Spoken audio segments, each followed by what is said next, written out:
ತಾಲೂಕಿನ ಬಾಳುಪೇಟೆ ಸರ್ಕಾರಿ ಬಾಲಕರ ವಿದ್ಯಾರ್ಥಿ ನಿಲಯದ ವಿದ್ಯಾರ್ಥಿಯು ಓದುತ್ತಿರುವ ಶಾಲೆಯಲ್ಲಿ ದಾರುಣ ಘಟನೆ ನಡೆದಿದ್ದು, ತರಗತಿ ಕೊಠಡಿ ಬಾಗಿಲಿನ ಸಂದಿಗೆ ಬೆರಳುಗಳು ಸಿಲುಕಿದ ಪರಿಣಾಮ 6ನೇ ತರಗತಿಯ ವಿದ್ಯಾರ್ಥಿ ಗಂಭೀರವಾಗಿ ಗಾಯಗೊಂಡಿದ್ದಾನೆ.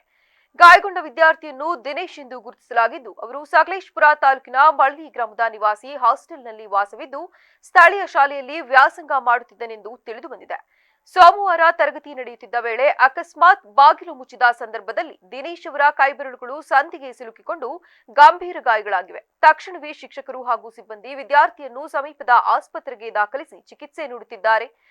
ಘಟನೆಯು ಶಾಲೆಗಳಲ್ಲಿ ವಿದ್ಯಾರ್ಥಿಗಳ ಸುರಕ್ಷತಾ ಕ್ರಮಗಳ ಕುರಿತು ಗಂಭೀರ ಪ್ರಶ್ನೆಗಳನ್ನು ಎಬ್ಬಿಸಿದೆ.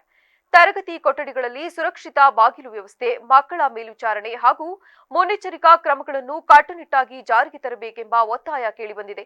ಸ್ಥಳೀಯರು ಹಾಗೂ ಪೋಷಕರು ವಿದ್ಯಾರ್ಥಿಗೆ ಉತ್ತಮ ಚಿಕಿತ್ಸೆ ಒದಗಿಸುವಂತೆ ಮತ್ತು ಇಂತಹ ಘಟನೆಗಳು ಮರುಕಳಿಸದಂತೆ ಸಂಬಂಧಪಟ್ಟ ಅಧಿಕಾರಿಗಳು ತಕ್ಷಣ ಕ್ರಮ ಕೈಗೊಳ್ಳಬೇಕೆಂದು ಆಗ್ರಹಿಸಿದ್ದಾರೆ.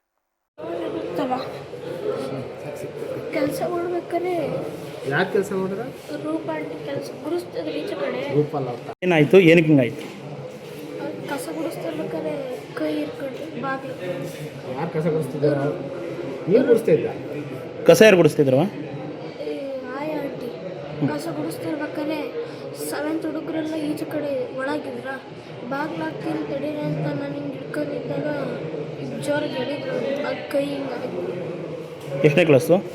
6th. ಹೆಸರು? ದಿನೇಶ್.